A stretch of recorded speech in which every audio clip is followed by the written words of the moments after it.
తిరుమల వెంకటేశ్వర స్వామి ప్రసాదం తయారీపై బుద్ధిలేని వ్యక్తులే నీచమైన వ్యాఖ్యలు చేస్తున్నారని టీటీడీ మాజీ చైర్మన్ భూమన కరుణాకర్ రెడ్డి అన్నారు. ఈ వ్యాఖ్యలకు బీజేపీ నేత భానుప్రకాష్ రెడ్డి కౌంటర్ ఇచ్చారు. లడ్డూ నాణ్యత లేకపోయినా ఎందుకు కాంప్రమైజ్ అయ్యారో భూమన కరుణాకర్ రెడ్డి చెప్పాలంటూ డిమాండ్ చేశారు.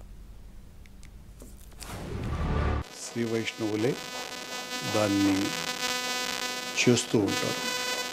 దానికి సంబంధించినటువంటి దిట్టమంతా కూడా ఎప్పుడో ఏర్పాటు చేసినటువంటిది. ఏ పదార్థాలు వాడాలి, ఎలా చెయ్యాలి, ఇలాంటి విషయాలన్నింటి పట్ల ఒక దిట్టం ఉన్నది. టీటీడీ చేసేటువంటి పని దానికి సంబంధించినటువంటి ముడి సరుకులను కొనేటువంటి వ్యవహారం. ఈ కొనేటువంటి వ్యవహారానికి సంబంధించి నాణ్యత చూసేటువంటి ఒక విభాగం, దానికి సంబంధించినటువంటి చెక్ చేసేటువంటి వాళ్ళు, ఇలా అనేక తరగతుల ద్వారా జరిగేటువంటి ప్రక్రియ అది. ఏ బుద్ధుండేవాడు ఎంత నీచాతి నీచుడైనా కూడా అంత దుర్మార్గమైన పని చేయలేడు. సాక్షాత్తు వెంకటేశ్వర స్వామి ప్రతిమగా శ్రీవారి లడ్డూని భావిస్తారు.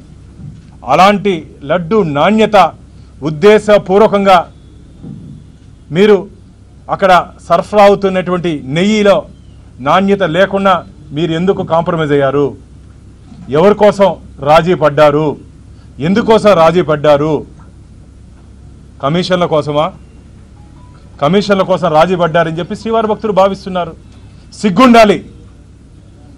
మాట్లాడతారు కరుణాకర్ రెడ్డి గారు, అవాస్తవాలు మాట్లాడుతున్నామంట.